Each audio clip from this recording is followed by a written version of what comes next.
The wind screamed across the cliffside, sharp and cold like broken glass. Gray waves slammed against the rocks below, their spray rising in ghostly plumes. Near the edge stood a small girl, no more than 8, her white cane trembling in her hand. Her name was Grace. She could not see the sky or the sea, but she could hear them, and right now, both sounded angry. A woman's heels clicked on the gravel behind her. Calm, deliberate. "Stay right there," the woman said. Her voice was smooth, practiced, too polite to sound real. Grace turned her head slightly. "Miss Clara, are you still there?" The woman's breath hitched for a moment. "Yes, sweetie, I am right here." But she was not. She took one more step back, one more breath of relief, then turned away. The sound of the ocean drowned her guilt. Somewhere down the hill, a bus engine sputtered, and a little black girl named Anna climbed off. Her backpack hung by one strap, and her sneakers were caked with red dirt. She was on her way to deliver soup to an old fisherman who lived near the docks. But when she heard a faint cry carried by the wind, she stopped. "Hello?" she called. No answer. Then again, softer, "Is someone there?" The cry came again, thin and trembling. Anna dropped her bag and ran toward the sound. The grass whipped her legs. The wind pulled at her braids. "It is okay," she shouted. "I am coming." When she reached the top, she froze. A girl was standing dangerously close to the edge, her toes inches from the drop. Grace's cane was half buried in the dirt. "Do not move," Anna said, her voice breaking through the roar of the sea. Grace turned her head toward the voice. "Who are you?" "A friend," Anna answered quickly. "You are too close. Please step back." The wind howled again, stronger this time, and Grace's foot slipped. Without thinking, Anna lunged forward and grabbed her arm. The world tilted. Dirt crumbled beneath their shoes. Anna dug her heels into the ground and pulled with all her strength. "Hold on," she gasped. "I have got you." Grace clung to her arm, breathing fast. "I cannot see," she cried. "Just listen to my voice," Anna said. "We are almost safe." Inch by inch, she pulled the blind girl away from the edge until they both collapsed onto the wet grass. For a moment, neither spoke. Only the sound of their breathing filled the air. Then Grace whispered, "You saved me." Anna smiled through the wind and whispered back, "No, I just heard you before it was too late." The sea raged below them, but up here, 2 small hands held onto each other like an anchor against the storm. Far off, a car door slammed, and somewhere, fate quietly changed direction. The sound of the sea still thundered behind them as Anna helped Grace sit up on the damp grass. The little blind girl's hands shook, her palms scraped, and her breath came in sharp, uneven pulls. Anna brushed the dirt from Grace's sleeve and said softly, "You are safe now, I promise." Grace tilted her head toward the voice, her cloudy eyes wide and searching. "Who are you?" she asked again. "My name is Anna," the other girl replied. "I live down the road near the docks.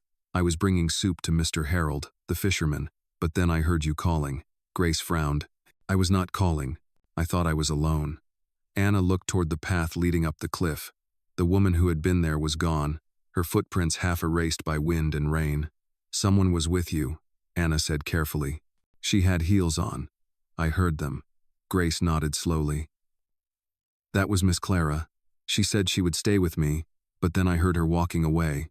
I thought maybe she went to get help." Anna hesitated, her heart pounding with something she did not yet understand. "Maybe," she said, not wanting to make Grace afraid. She helped the blind girl to her feet and brushed more dirt from her dress. "We should get you out of the wind. It is too cold here." Grace held tightly to Anna's hand as they moved along the narrow trail that wound back toward the parking area. The ground was slick with rain, and every few steps Grace stumbled, but Anna steadied her, whispering, "Left here, now a step down. There you go." Grace smiled faintly. "You talk like you do this a lot." Anna grinned, despite the storm. "I help my grandma when she walks to church. She cannot see well either." When they reached the road, Anna guided Grace to a large boulder and helped her sit. A long black car was parked a few yards away, its doors closed, its windows reflecting the gray sky. "Is that your car?" Anna asked. Grace nodded. "My father's driver brought us here. He was supposed to wait. but I do not hear the engine anymore. Anna walked closer to the vehicle and peered inside. Empty. The keys were gone. Her stomach turned. "We can wait together," she said. "Someone will come." The wind howled again, and rain began to fall in heavy sheets. Anna took off her thin jacket and wrapped it around Grace's shoulders. "You will get cold," Grace said, her voice trembling. "It is okay," Anna answered. "You need it more." They sat like that for a few minutes, two small figures on a cliffside, one blind and one brave. Then headlights appeared in the distance, cutting through the mist. A deep hum grew louder as a black helicopter circled above and lowered toward a nearby clearing. Grace's face turned upward. "That is my father," she whispered. Anna shielded her eyes from the wind kicked up by the blades as several men in dark coats ran forward. One of them reached them first, his face pale with worry. "Miss Grace," he called. "Are you hurt?" Grace shook her head. "I am all right. This girl helped me." The man turned toward Anna, stunned by the sight of the small child covered in mud, her braids undone, her eyes fierce despite exhaustion. "She saved me," Grace repeated, gripping Anna's hand tighter. A tall man in a gray coat stepped out of the helicopter. His hair was silver at the temples, and his expression was one of desperate fear turning slowly into disbelief. "Grace," he said, his voice cracking. "My sweet girl." He ran toward her and knelt down, holding her face gently in both hands. "I am here." She smiled through the rain. "Daddy." She heard me. She found me. The man looked up at Anna. For a moment, the world seemed to stop around them. "You saved my daughter?" he asked. Anna swallowed hard and nodded. "I just did what anyone would do." The man shook his head slowly. "Not everyone would." He looked toward the empty road. "Where is Clara?" Grace's lip trembled. "She said she would stay with me." The man's eyes darkened, a storm rising behind them. "She left you alone here?" His voice was quiet but heavy. Grace did not answer. She only leaned closer to Anna, her small hand clinging tightly. The man exhaled, forcing calm. "We will talk later," he said, then turned to one of his guards. "Take the girls to the car." As they walked toward the waiting helicopter, Anna glanced back once at the cliff. The sea raged below, relentless and gray, but for the first time, Grace's face was turned toward something else entirely: hope. Inside the helicopter, the noise was deafening. Grace sat between Anna and her father, clutching Anna's sleeve. "You will come with us, right?" she asked. Anna blinked, unsure. "I should get home to my grandma." The man leaned forward. "Where do you live?" "By the docks, near Maple Street," Anna replied. He nodded slowly. "Then we will take you there. After all, heroes should not walk home in the rain." Grace smiled, and Anna did too. But deep down, something told her this was only the beginning of a much bigger storm. The helicopter lifted off, the cliff shrinking below them until it was just a gray line against the sea. In the roar of the wind, Grace's father whispered something no one else heard. "Whoever did this will answer for it." And beside him, Anna stared out the window. Her reflection small but unbroken, the echo of the waves still alive inside her chest. The helicopter cut through the thick gray clouds, its blades beating against the storm until the coastline disappeared beneath them. Inside, the air smelled faintly of salt and steel. Grace leaned against her father's arm, her small fingers still gripping Anna's sleeve. The billionaire, Richard Hale, kept glancing between the two girls as if trying to make sense of what had happened. His daughter, blind and fragile, sat safely beside a stranger who looked like she had fought the ocean itself. Mud streaked Anna's cheeks, her braids tangled, but her gaze was steady and calm. She had saved his only child. Richard cleared his throat. "Anna, right?" She nodded. "Yes, sir." "You live near the docks?" "Yes, on Maple Street, with my grandma." "Does she know where you are?" "No, sir. She was sleeping when I left. I was just taking soup to Mr. Harold." Grace turned her face toward Anna. "You brought soup for someone else before helping me?" Anna nodded again. "He gets cold. I try to bring him warm food when I can." Richard looked out the window, his jaw tightening. "You help people a lot, do you?" She shrugged. "Sometimes people just need someone to listen." For the first time in years, something in Richard's chest shifted. He looked down at Grace, who was quietly tracing her fingers along Anna's palm, memorizing her savior by touch. "She feels brave," Grace whispered. She is, Richard said softly. The helicopter began to descend toward a private landing pad near the city. As the wheels touched down, the cabin shook, and Anna's eyes widened at the sight of the sprawling glass mansion that gleamed beyond the trees. Everything shimmered in silver and light. Richard turned to her. "You can come inside until the rain stops.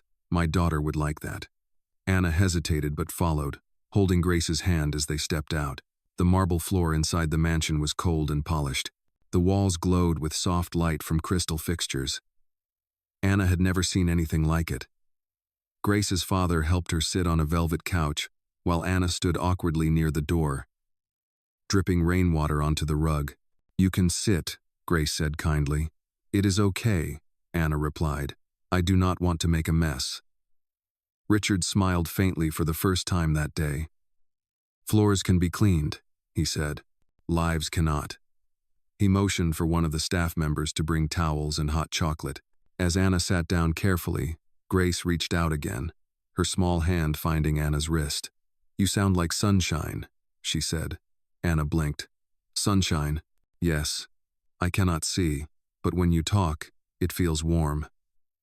Anna's throat tightened. No one had ever said something like that to her before. Richard watched silently, his mind caught between gratitude and guilt. He had been in meetings all morning, unaware that his child had been taken to the cliffs. His wife, Clara, had said she wanted to show Grace fresh air. Now that phrase sounded like poison. "Anna," he said finally, "I will have my driver take you home soon.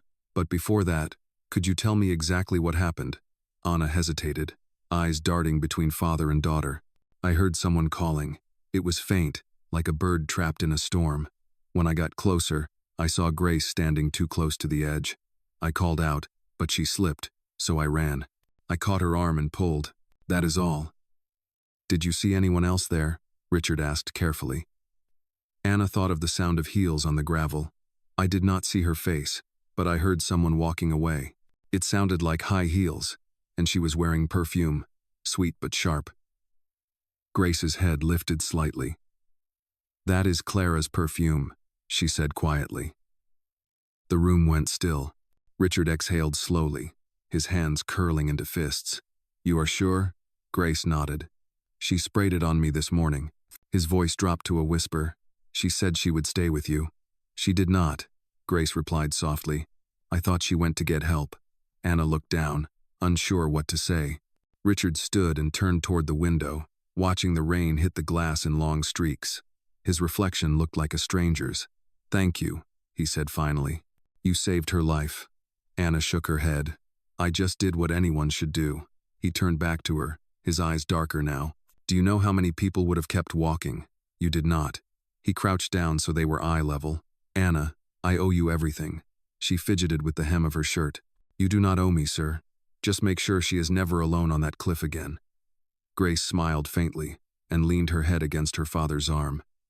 The storm outside began to quiet. Richard rose and spoke to his assistant in a low tone. "Make sure Clara is found. Tell security to check the footage from the cliff entrance." The man nodded and left the room. Anna glanced toward the window again. "The rain is slowing," she said softly. "Maybe I should go home before Grandma worries." Richard hesitated. "Let me take you." "That is not necessary," Anna replied. "You already have enough to worry about." "It is necessary," he said firmly, "because tonight, I want to make sure someone good gets home safe." Grace lifted her face. "Can I come too?" "Not tonight, sweetheart. You need rest," her father said gently. "But you will see Anna again soon." The little blind girl smiled. "I would like that." As the driver prepared the car, Anna turned one last time toward Grace and whispered, "You are braver than you think." Grace whispered back, "You are my eyes today." When the car pulled away from the mansion, Richard stood in the doorway watching the headlights fade into the wet night. In his hand, he still felt the small warmth of gratitude, and somewhere beneath it, the cold edge of suspicion that would not let him sleep. Inside the car, Anna looked out the window at the passing lights and whispered to herself. The sea was loud, but her voice was louder. She did not know that the man she had just met was already changing, and that her kindness had begun to rewrite the life of a billionaire. The night had turned calm by the time Richard's car pulled away from the mansion. Rain dripped from the pine trees lining the long driveway, each drop glinting under the pale light of the security lamps. Inside the car, Anna sat quietly in the back seat, her hands folded on her lap, her eyes heavy but still awake. The driver, a kind man named Wilson, glanced at her in the mirror. "You did a brave thing tonight," he said. Anna shook her head. "I just heard her crying. Anyone would have done the same." Wilson smiled softly. "You would be surprised how many people pretend not to hear." She did not answer. Her thoughts were already drifting toward her grandmother's small house near the docks, with its flickering porch light and the smell of warm soup. When they arrived, Wilson got out and opened her door, holding an umbrella above her. The street was slick and shining. "Tell your grandmother she raised a hero," he said gently. Anna smiled, clutching the straps of her old backpack. "Good night, sir." Inside the little house, the light from a single lamp spilled across the worn wooden floor.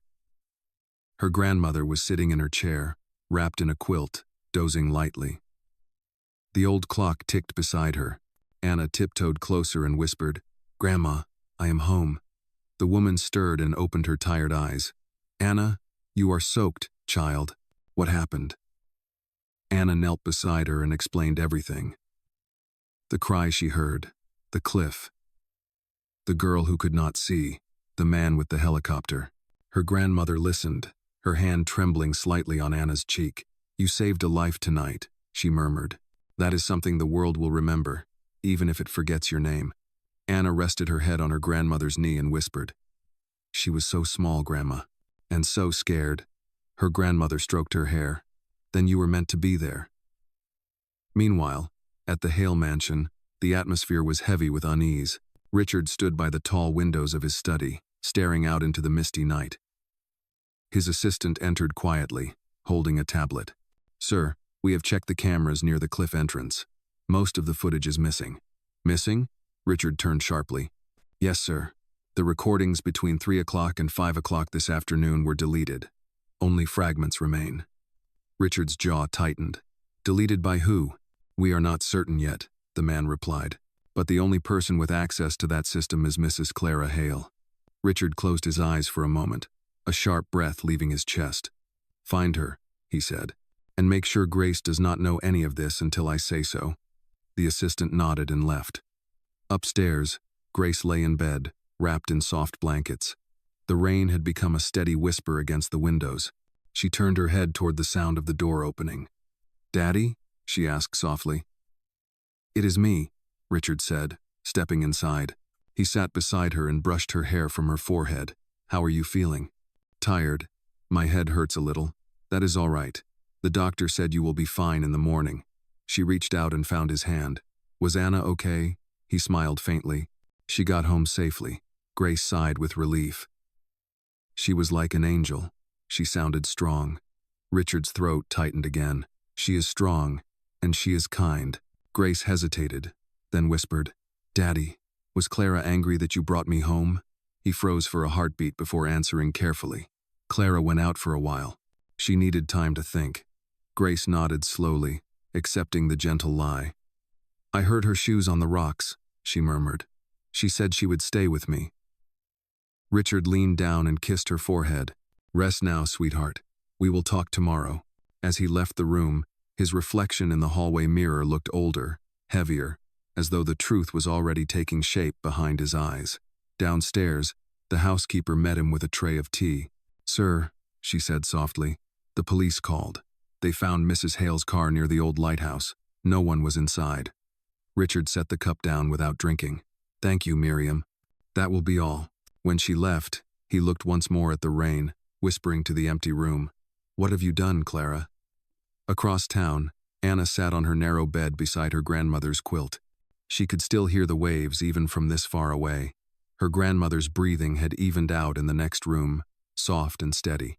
Anna picked up her small notebook and began to write, her handwriting crooked but full of life. "I met a girl who cannot see, but she listens better than anyone I know." She paused and smiled faintly. "Her father looks sad, even when he smiles. Maybe he needs to listen too." She closed the notebook and looked out the window at the streetlight flickering over the rain, soaked pavement. Somewhere behind that storm of clouds was the same moon shining over Grace's mansion. The world suddenly felt smaller, like two distant hearts could hear each other even without words. And as the night deepened, both girls, one rich and blind, one poor and brave, fell asleep holding the memory of each other's voice, unaware that the truth about what happened on that cliff was already stirring, waiting to change their lives forever. Morning sunlight spilled through the thin curtains of Anna's small house by the docks, touching the chipped table and the steaming cup of oatmeal her grandmother had made. The air smelled of salt and bread, and a distant horn from a cargo ship echoed across the harbor. Anna sat in silence, spooning the oatmeal slowly. Her mind was still trapped in the images from last night: the wind, the cliff, the girl's trembling hand. Her grandmother watched her carefully. "You are thinking about her again," she said softly. Anna nodded. "Grace." She could not see Grandma, but she smiled when she heard my voice. Her grandmother smiled faintly. "That is because you sound like someone who means what she says." Before Anna could answer, a knock sounded on the door. She opened it to find a tall man in a gray coat standing there. It was Richard Hale. The morning light glinted off the black car parked behind him, and two security men stood by quietly. "Good morning," he said. "May I come in?" Anna blinked in surprise. "Mr. Hale, you found my house?" "It was not difficult," he replied kindly.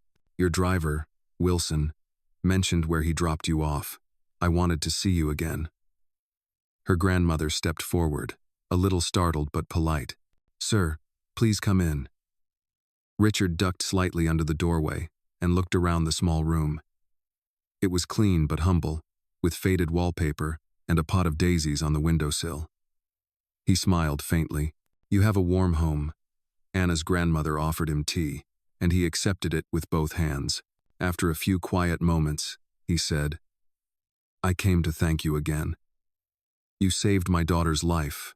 Grace keeps talking about you. She has been asking if you can visit." Anna's eyes widened. "She wants to see me?" "Yes," Richard said. "She says you make her feel safe. I think she needs that right now." Anna looked uncertainly at her grandmother. The old woman nodded slowly. "Go if your heart tells you to. Sometimes people need us more than they admit." Richard smiled at her wisdom. "If you would allow it, I would like to invite both of you to stay with us for a few days. My daughter would love the company, and I would feel better knowing you are comfortable." Anna's grandmother hesitated. "That is very kind, sir, but we do not belong in a place like yours." "With respect," Richard said gently, "after what your granddaughter did, there is no place she does not belong." Anna bit her lip, unsure what to say. "Will Grace really be happy if I come?" Richard nodded. "She will." Within the hour, they were sitting in the back of his car, the city rolling past the window. The roads grew wider, the buildings taller, until the Hale mansion appeared again, gleaming under the sunlight. When they arrived, Grace was already waiting on the porch, her cane resting beside her chair. The moment she heard Anna's footsteps, her face lit up.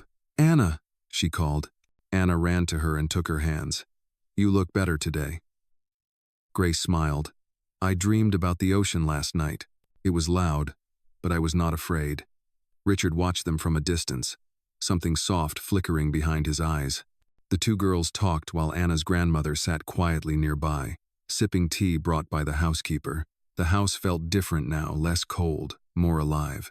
Grace asked Anna to describe everything she saw: the color of the flowers, the size of the garden, even the sound of the fountain. Anna described each detail with care, painting pictures through words. "The roses are the color of sunset," she said, "and the fountain sounds like laughter." Grace tilted her head, smiling. "You make it sound like a fairy tale." Anna grinned. "Maybe it is." That afternoon, Richard showed them the guest room he had prepared. It was simple but bright, with white curtains and a soft rug. "You can stay here as long as you like," he said. Anna's grandmother thanked him. "You are too generous, sir." "It is not generosity," Richard replied. "It is gratitude."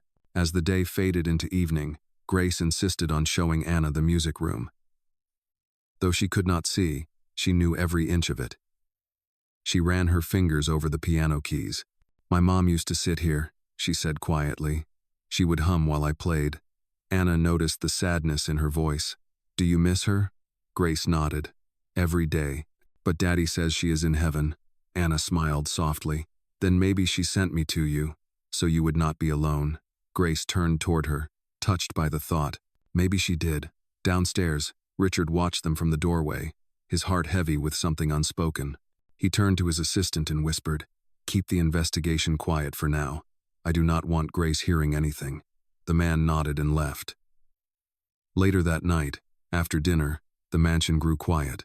Anna stood at her window, looking out at the dark waves beyond the cliffs. She thought about her small house, her grandmother, and the strange new world she had stepped into.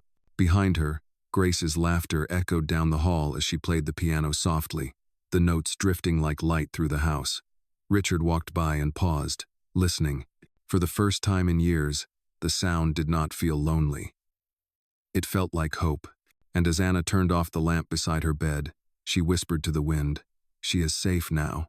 But deep in her heart, she could still feel a shadow moving under that safety, something unfinished, waiting to rise again from the sea.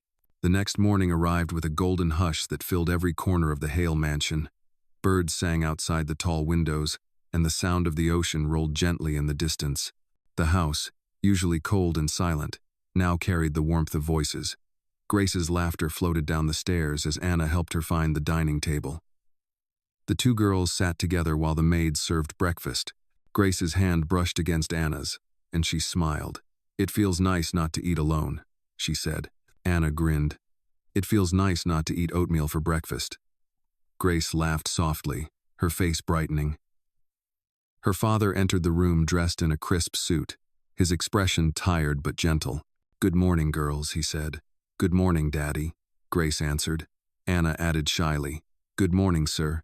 Richard nodded to her. "Did you both sleep well?" "We did," Grace replied. "Anna told me stories until I fell asleep." He smiled faintly. "That explains why the piano stopped earlier than usual." Grace giggled. She said her grandma believed stories help the heart rest. Richard looked thoughtful. "Your grandma is a wise woman." Before they could say more, the housekeeper entered quietly. "Sir, the investigators called. They found something." His expression shifted. "Excuse me, girls," he said, leaving the room. In his study, two men waited with files spread across the desk. One of them, a security officer, said carefully, "We recovered the missing footage, sir. It had been moved to a hidden folder on the system." Richard's hand tightened around the edge of the desk. "Show me." The screen lit up, showing a grainy view of the cliff road. The image wavered in the wind. Then Clara appeared, holding Grace's hand. They walked toward the edge. The timestamp showed late afternoon. Clara looked around, her hair whipping across her face. She bent down and said something close to Grace's ear. Grace nodded, trusting. Then Clara straightened, turned, and walked away. The frame froze. Richard stared at it for a long moment, his jaw clenched. "That is enough," he said quietly. "Send a copy to the police. I will handle the rest." When he returned to the dining room, his face was calm, almost too calm. Grace tilted her head. "Daddy, are you okay?" "I am fine, sweetheart," he said, forcing a smile. "Just some work things." Anna watched him closely. She recognized that kind of silence, the kind adults used when something was wrong. Later, when Grace went to play the piano, Anna followed Richard into the garden. The ocean breeze rustled the leaves of the tall trees. "Sir?" she asked gently. "You found out something, did you not?"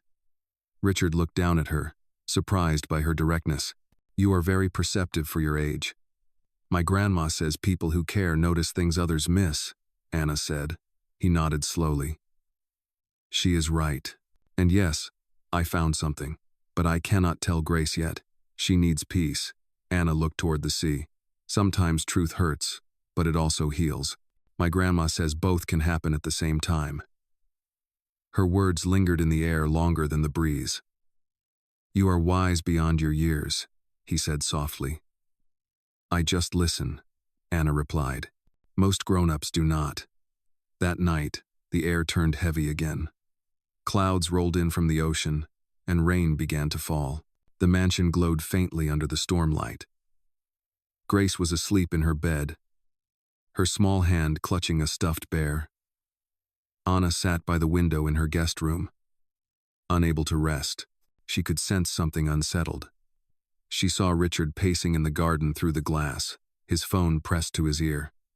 Though she could not hear his words, she could see the strain in his movements. Hours later, the house fell silent except for the rain. Anna finally drifted into a light sleep, her head resting against the pillow. When dawn came, the sound of footsteps woke her. She blinked and sat up. The hallway outside was empty. She walked quietly to Grace's room and peeked inside. The bed was empty. Panic rippled through her chest. She hurried downstairs. The staff was already searching. "Where is Grace?" she asked urgently. The housekeeper wrung her hands. "We cannot find her, Miss Anna." The door to the garden was open. Anna's heart raced. "Did anyone check the cliffs?" "Mr. Hale is already there," the woman said. Without thinking, Anna ran through the rain, soaked path, her shoes splashing in puddles. The sky was still gray from the storm. She reached the edge of the property and saw Richard standing near the rocks, his coat whipping in the wind. He turned as she approached. "She is safe," he said quickly. Relief flooded Anna's face. Grace stood nearby under an umbrella held by one of the guards. She was smiling faintly, though her face looked pale. "I just wanted to hear the ocean again," she said softly. Richard knelt beside her. "Sweetheart, you must tell me before you go outside. You scared everyone." Grace nodded. "I am sorry, Daddy. The waves sounded like they were calling me." Anna stepped closer. "Next time, tell me too. We can listen together." Grace's smile returned. "Okay." Richard looked between them, his heart tightening with both fear and gratitude. "Let us go back inside," he said. As they walked back to the mansion, Anna noticed something glinting in the grass near the edge of the path, a small gold bracelet. She picked it up and turned it over. The initials engraved on it read, CH. She looked up at Richard, unsure whether to speak. He saw the object in her hand and froze for a moment before taking it gently. "That was Clara's," he said quietly. "Maybe the sea brought it back." The rain eased, and the first light of morning broke through the clouds, glimmering on the wet leaves. As they entered the house, Grace reached for Anna's hand. "The ocean sounds calmer today," she whispered. Anna smiled. Maybe it finally forgave us. But inside the quiet halls of the mansion, Richard knew the storm was not over. The truth had only begun to rise from the deep, and the little girl who had once saved his daughter might now be the only one who could save them all again.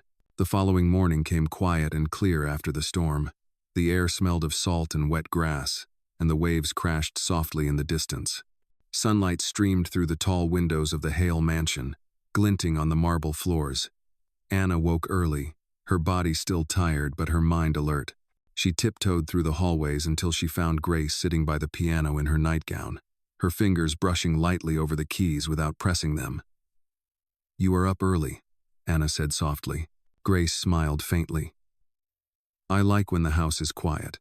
I can hear everything, the waves, the birds, even the sound of your footsteps." Anna laughed quietly.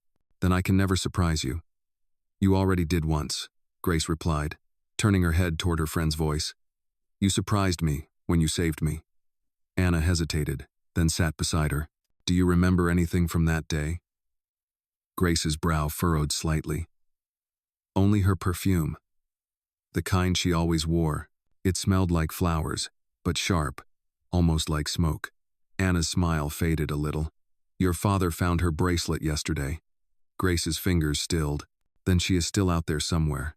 Anna wanted to answer, but before she could, Richard entered the room. He looked weary, his tie loosened, but he managed a soft smile for the girls. "Good morning," he said. "Grace, your doctor will visit later to make sure you are feeling better." Grace nodded obediently. "Yes, Daddy." He turned to Anna. "Would you walk with me for a moment?" They stepped out into the garden, where the air was crisp and cool. The roses sparkled with dew. Richard walked slowly, his hands in his pockets. "I wanted to thank you again," he began, "not only for saving my daughter, but for giving her something I could not, a friend." Anna looked up at him. "She just needed someone to listen. That is all." "It is more than that," he said quietly. "You reminded her that the world is not only filled with danger, It is filled with people who care. They reached the edge of the path overlooking the sea. The wind brushed their faces, carrying the faint smell of salt and pine. Richard's expression grew somber. "The police called this morning," he said. "They found Clara's car abandoned on a service road 5 miles north. No sign of her yet, but they believe she left in a hurry." Anna looked toward the horizon, the endless blue stretching far beyond what she could see. "Maybe she is scared," she said softly. "Sometimes people do terrible things because they are afraid." Richard nodded. "Perhaps, but fear does not excuse betrayal." His voice cracked slightly at the last word. She could have killed Grace. Anna said nothing, sensing the storm still brewing inside him. When they returned to the house, Grace was playing the piano again, the notes gentle and uncertain. Her grandmother sat nearby, humming softly along. The sight made Richard pause. "Your grandmother seems to bring calm wherever she goes," he said quietly. "She says calm is like air. You do not see it, but you feel when it is gone," Anna replied. He smiled sadly. Wise words. That afternoon, as the doctor checked Grace, Anna explored the mansion grounds. The garden stretched endlessly, with paths winding toward the cliffs. Near the edge, she noticed something strange, fresh footprints in the damp soil leading away from the main trail. They were small, like a woman's. She crouched down, touching one lightly. It was recent. A faint chill ran through her spine. She looked around but saw no one. When she returned inside, Richard was on a phone call in his study. His voice was low but tense. "Yes, I understand," he said. "If she contacts anyone, I want to know immediately." When he hung up, Anna asked gently, "You think she came back? Do you not?" Richard turned, startled. "What makes you say that?" Anna hesitated. "I saw footprints by the garden path. They were fresh." His eyes darkened. "Stay inside after sunset," he said firmly. "Promise me that." She nodded, sensing the gravity in his tone. That night, dinner was quieter than usual. Grace poked at her food, listening to the rain that had begun again outside. "Daddy," she said suddenly, "do you think she is coming back?" Richard froze, then placed his fork down. "Who, sweetheart?" "Clara," she whispered. "I dreamed she was standing by the window, whispering my name." Anna reached for her hand. "Dreams cannot hurt you, Grace. You are safe here." But even as she said it, she felt the weight of uncertainty pressing on her chest. After dinner, Richard walked them both upstairs and checked the locks on every door himself. "No one will hurt you," he said firmly. "Not while I am here." Grace smiled sleepily and hugged him. "I know, Daddy." When he left the room, Anna helped Grace settle under the blankets. "Tell me a story," Grace whispered. "One that ends happy." Anna thought for a moment, then said softly, "Once, there was a lighthouse that stood alone by the sea. Every night, it shone its light, even when the waves tried to drown it. And one day, it found out it was not alone. The stars were shining with it all along." Grace smiled. "That is a good story." "It is true," Anna said gently. "You just have to keep shining." Soon, Grace drifted to sleep, her breathing even and calm. Anna stayed by the window for a while, watching the waves in the distance. Lightning flashed once over the horizon, illuminating the cliffs. For a brief second, she thought she saw a figure near the trees still and watching. Then the light faded, and there was only darkness and the sound of rain. Anna whispered to herself, "The sea never forgets." Down the hall, Richard sat in his study, staring at the gold bracelet that now rested on his desk. His reflection in the window looked haunted, but somewhere behind that reflection was something else: determination. Whatever truth the sea had hidden, he was ready to bring it to the surface. Morning broke with a golden quiet that made the Hale mansion feel almost peaceful again. The rain had finally stopped, and the gardens shimmered with dew under the rising Sunday. The sea beyond the cliffs was calm, its waves rolling like slow breaths. Inside the house, the smell of pancakes and fresh berries filled the air. Grace sat at the breakfast table with Anna beside her, both giggling as they tried to guess the shape of clouds through the tall windows. "That one sounds like a bird," Grace said. Anna laughed. "You mean looks like a bird?" Grace smiled and tapped her ear. "No, I said sounds. You can tell by how the wind moves around it." Anna shook her head in amazement. You are something else, Grace. Their laughter made Richard pause in the doorway. He stood for a moment, watching the two girls with an expression caught between joy and sorrow. For the first time in many years, the sound of his daughter's laughter did not echo in loneliness. It had harmony now. Good morning, Daddy, Grace said, sensing him there. Good morning, sweetheart, he replied.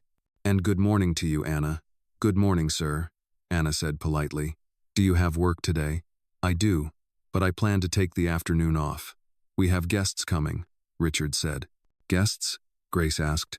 Who? Some partners from the foundation. They are visiting for lunch, he explained. Grace nodded thoughtfully. Can Anna stay? Richard smiled. I would not dare send her away. You two are a package now. The girls laughed, and the moment felt almost normal. But as the morning passed, small shadows of tension crept back into the air. Security guards moved quietly through the hallways, checking windows and doors. Anna noticed it and asked one of them softly, Why are there more guards today? The man hesitated, then said, Just precaution, miss. Mr. Hale wants to be sure the family is safe. Anna nodded but could feel the unease beneath his calm voice. After breakfast, Grace wanted to show Anna her favorite part of the mansion, the library. It was a grand room filled with tall shelves and the scent of old paper and cedar. Grace ran her fingers over the spines of the books as Anna read the titles aloud. The Secret Garden, Anna said. That one is about hope. Then read that one, Grace said. Anna opened the book and began softly, her voice carrying through the quiet space. As she read, Grace smiled, her head resting against her friend's shoulder. For a brief moment, everything was still.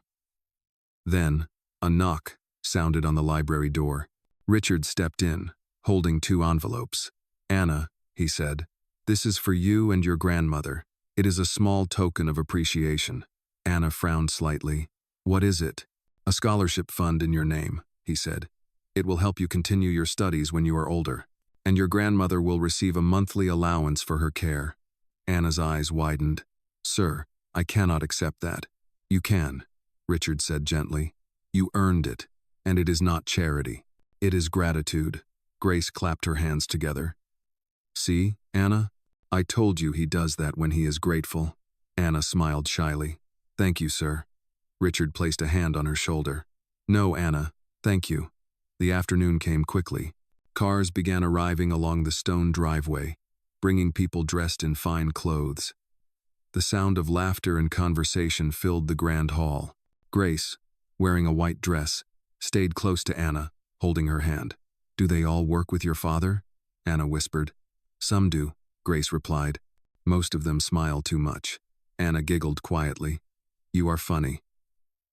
Richard moved through the crowd, shaking hands, his polite smile never faltering.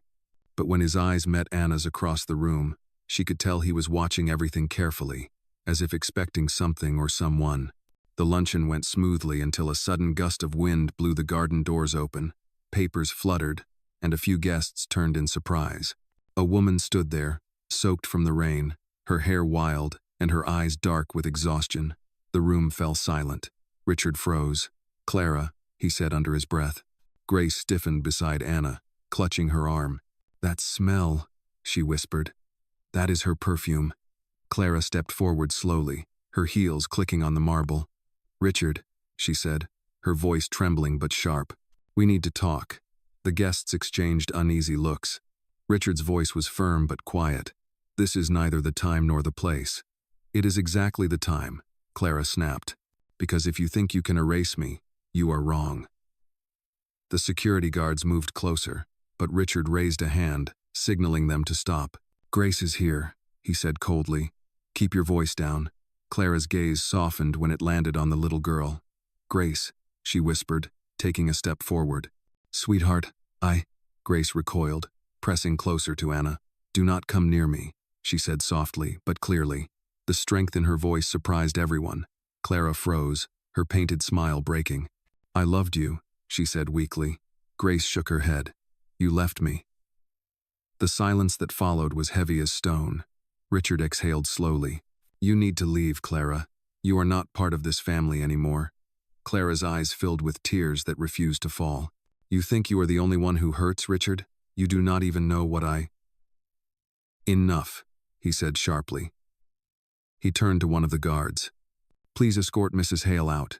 As Clara was led toward the door, she looked back one last time at Grace, and then at Anna. You do not belong here, she whispered. But her words were lost in the wind that swept through the open doors. When she was gone, Grace leaned into Anna's shoulder, trembling. I thought she was gone forever, she said quietly. Sometimes people come back because they cannot face what they have done, Anna whispered back. Richard stood nearby, his shoulders heavy, his gaze on the sea outside. For the first time, he did not look powerful. He looked human. And as the last of the guests left and silence returned, Anna felt that whatever had broken inside this house had begun to mend, even if it still hurt to breathe. The mansion was quiet after the storm of voices had passed. The guests had gone, the guards had returned to their posts, and only the echo of Clara's words lingered in the air like smoke that refused to fade. Grace sat on the couch, her small hands wrapped around a cup of warm milk. Anna sat beside her, silent but steady, her eyes watching the way Grace's fingers trembled slightly. Richard stood by the fireplace, his back to them, staring into the flames as if they could tell him what to do next. The firelight flickered across the framed photographs on the wall, showing the family as they once were, a man, a woman, and a little girl between them, smiling. But that picture was from another life. Grace's voice was small when she finally spoke. Daddy, is she gone? Richard turned slowly. Yes, sweetheart. She will not come back here again. Grace nodded, her expression unreadable. Did she ever love me? The question struck Richard like a blade he could not deflect. He knelt beside her and took her hand. I think she tried, he said quietly. But love is not always what people think it is. Sometimes it gets lost inside their fear. Grace tilted her head, her blind eyes searching the space between them. That is what Anna said, she murmured. Anna looked down, unsure if she should speak, but Grace continued. She said people hurt others because they are afraid. Richard gave Anna a long, thoughtful look before saying, Your friend is very wise. Grace smiled faintly. She is brave too. The warmth of her words seemed to settle something in the room. And for the first time that night, Richard allowed himself to exhale. Hours later, after Grace had gone to bed, Anna walked into the study where Richard sat alone. The window was open slightly, letting in the sound of waves. On his desk lay the broken gold bracelet that once belonged to Clara, beside a folder marked Investigation. Anna stood by the door, hesitating. Sir, she said softly, you should sleep. He looked up, the faintest smile touching his tired face. You are starting to sound like Grace. That is not a bad thing, Anna replied. No, he said, it is not. She stepped closer, her small feet silent on the rug. She will be okay, you know, she said. She forgave her already. Richard studied her, the weight of years etched in his gaze.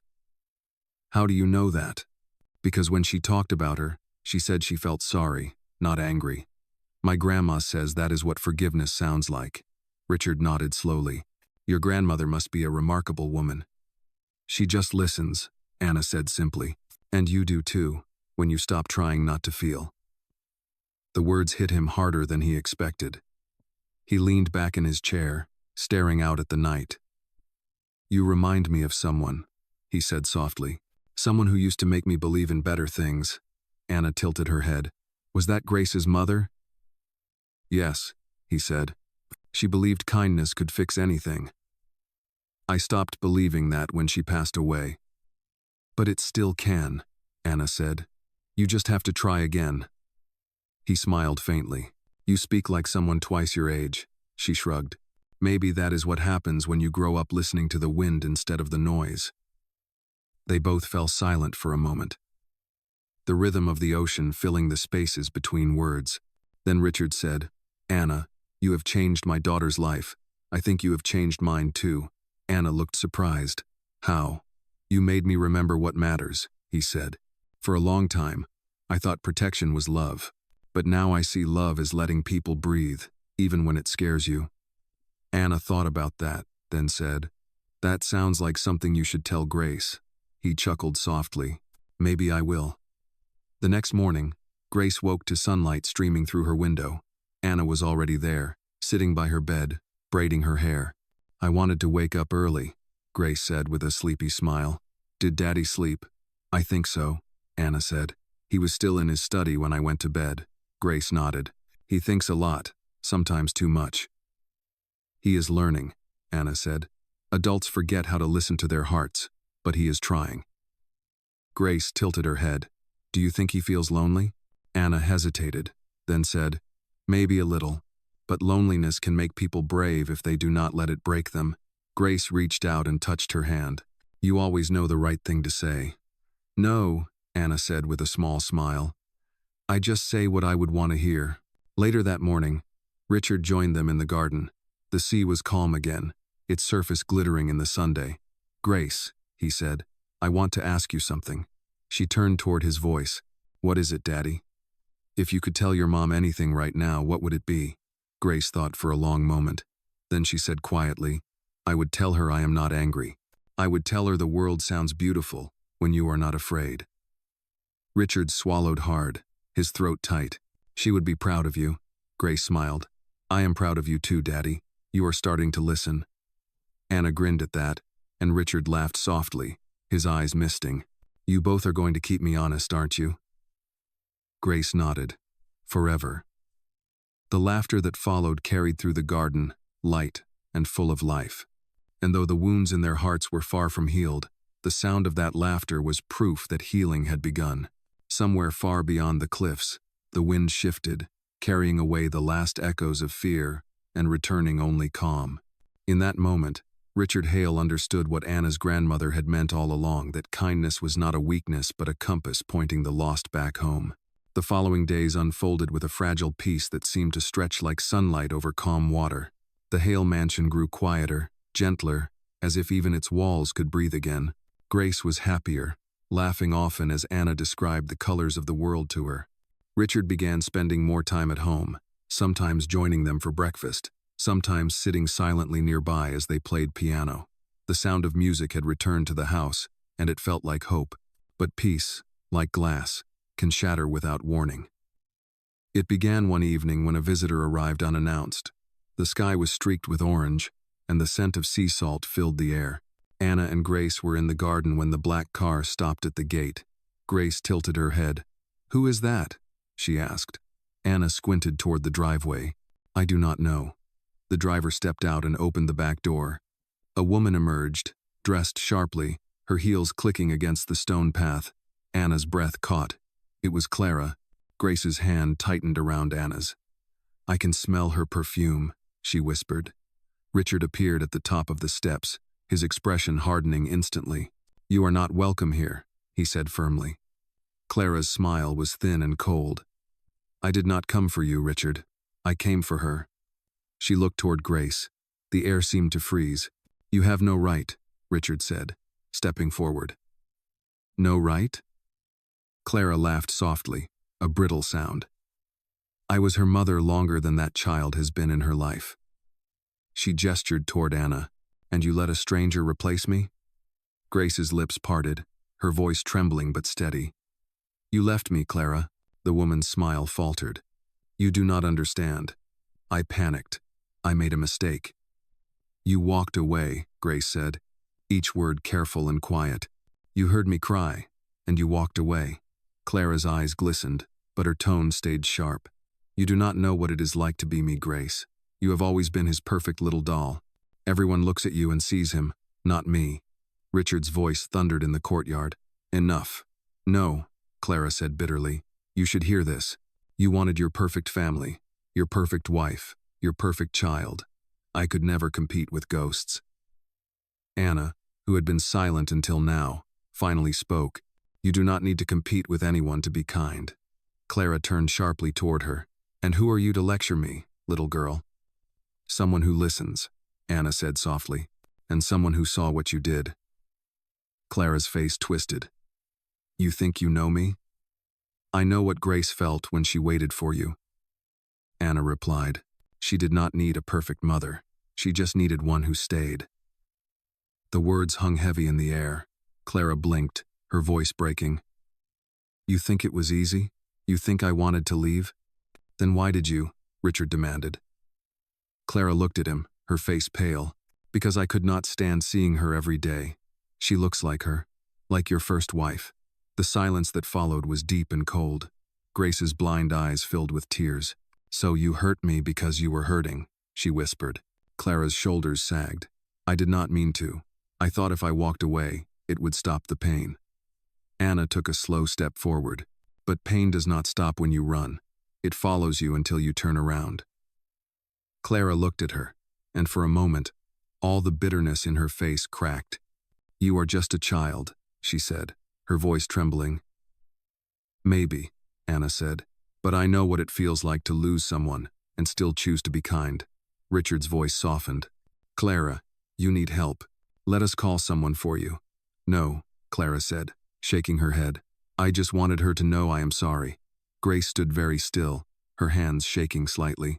I forgive you, she said, but I do not want you near me right now. The woman nodded slowly, tears spilling down her cheeks. That is fair. She turned to go, but before she reached the car, she looked back one last time at the girl she had nearly destroyed. You are stronger than I ever was, she said softly. Grace did not answer, but her face was calm.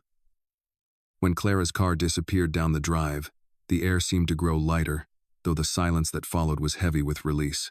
Richard knelt beside his daughter and pulled her into his arms. You were brave, he said. You faced her when I could not. Grace leaned against him. I did it because of Anna. She showed me how. Richard looked at the little girl standing nearby, the wind tugging at her braids. You have a gift, Anna, he said. You make people face their truth. Anna looked down modestly. Truth is not scary if it means someone can finally breathe again. That night, as the moon rose high above the cliffs, Grace sat by her window with Anna beside her. The ocean shimmered silver in the distance. Do you think she will be okay? Grace asked. Anna thought for a moment. Maybe not right away, but now she knows she can start over. Grace smiled faintly. Do you think everyone deserves to start over?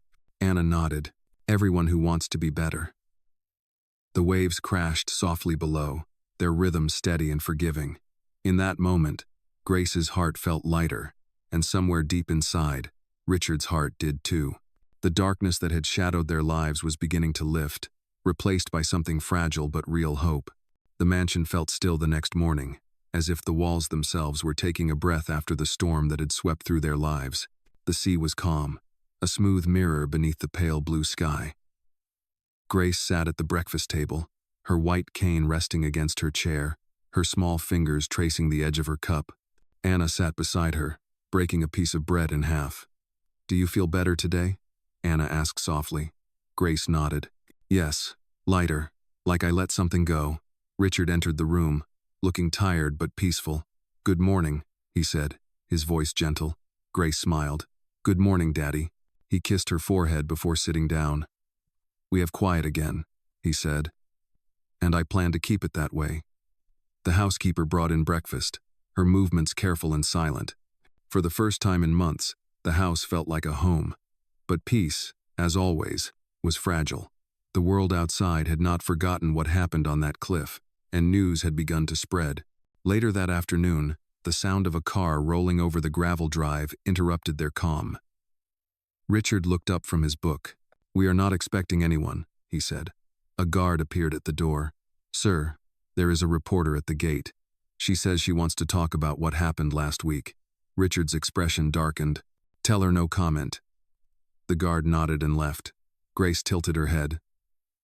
They know? They know parts of it, Richard said. But not everything. Anna watched his face carefully. They should know the truth, she said. He shook his head. Sometimes truth in the wrong hands turns into noise. That night, while the rain tapped gently against the windows, Richard sat alone in his study, the gold bracelet glinting in the dim light. He opened a drawer and took out a letter addressed to him. It was from Clara. The ink was smudged in places, the handwriting shaky. I am leaving the country, it said. I know I cannot undo what I did, but I hope someday Grace will forgive me. Tell her I loved her, even when I was too broken to show it. Richard read it twice, then folded it carefully and placed it back in the drawer. In the hallway outside, Anna was walking toward Grace's room when she saw the housekeeper whispering to one of the guards. Something in their voices sounded wrong. "What is it?" Anna asked. The woman looked startled. "It is nothing, dear. Just work things." But Anna caught a single word: pictures. That night, when everyone was asleep, Anna slipped quietly downstairs.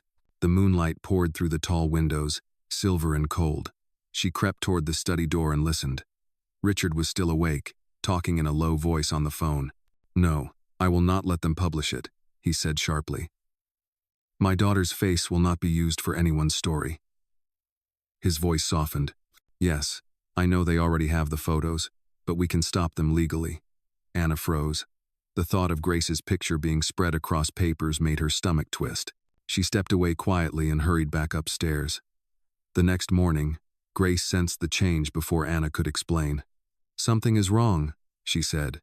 "Daddy sounds tight when he talks." Anna hesitated. "People want to write about what happened on the cliff. He is trying to stop them." Grace was silent for a moment. "Are they saying bad things?" "No," Anna said.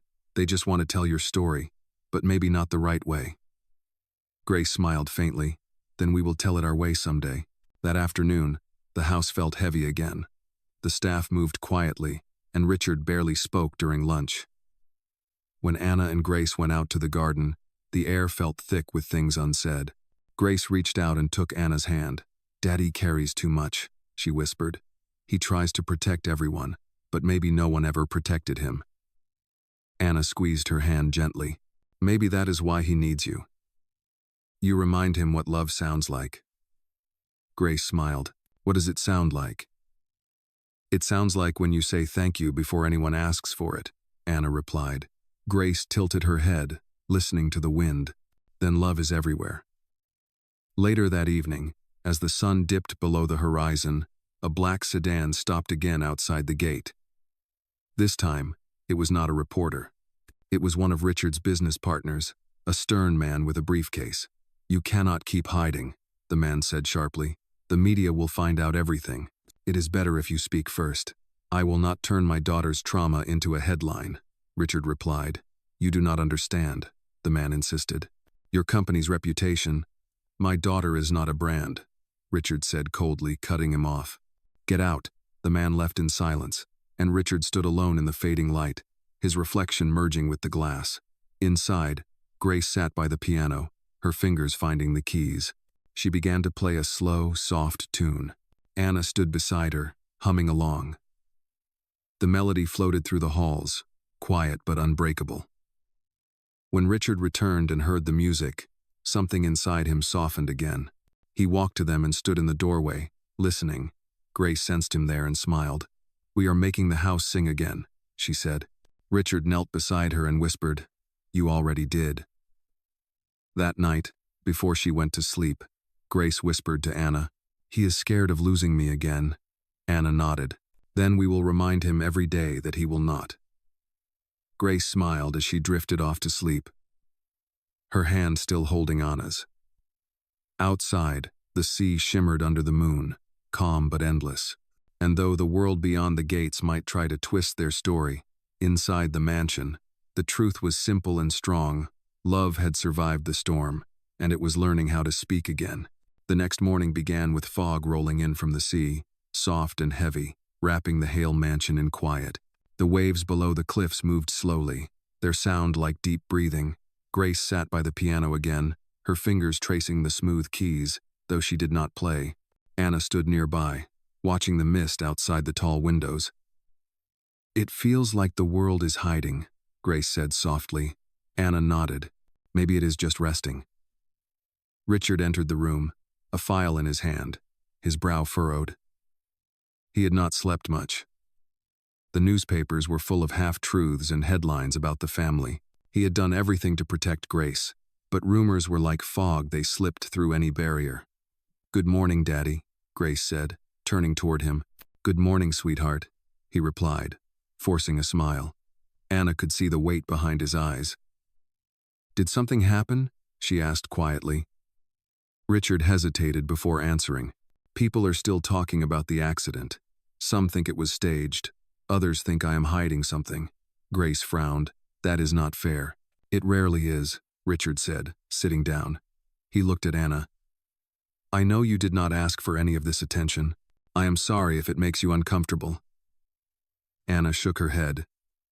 It is not your fault, sir. People will always talk, but the truth does not change. He smiled faintly at that. You sound like my daughter. Grace grinned. Maybe that is why I like her. Their laughter filled the room briefly, cutting through the tension. But later that afternoon, something strange happened that would shift everything again. It started with a small sound, Grace humming to herself as she played a few notes on the piano. The melody was soft, uncertain, but familiar. Richard was in his office when he heard it and froze. That tune, it was the same one Grace's biological mother used to play before she passed away. He walked into the music room, listening closely. Sweetheart, he said gently, where did you learn that song? Grace paused, her fingers hovering above the keys. I do not know, she said. It just came into my head, like I remembered it from a dream. Anna looked puzzled. Maybe you heard it somewhere before. Maybe, Grace said, but her tone was thoughtful, almost distant. Richard's heart clenched. The past was finding its way back, even through the child's fragile memory. That evening, when Grace was resting, Anna went to the garden to clear her mind. The fog had lifted slightly, and the scent of wet roses hung in the air. As she walked near the edge of the path, she noticed something glinting in the grass. It was a small silver locket. She picked it up carefully, brushing away the dirt.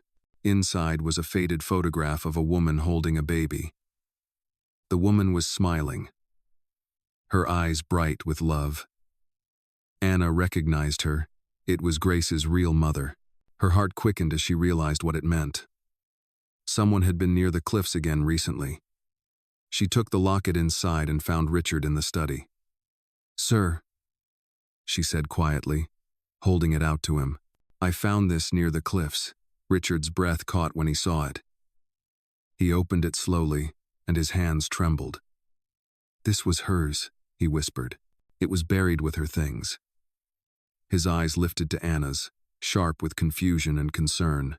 Where exactly did you find it? By the path near the rose garden, Anna said. It looked new, like someone just left it there. Richard stood quickly.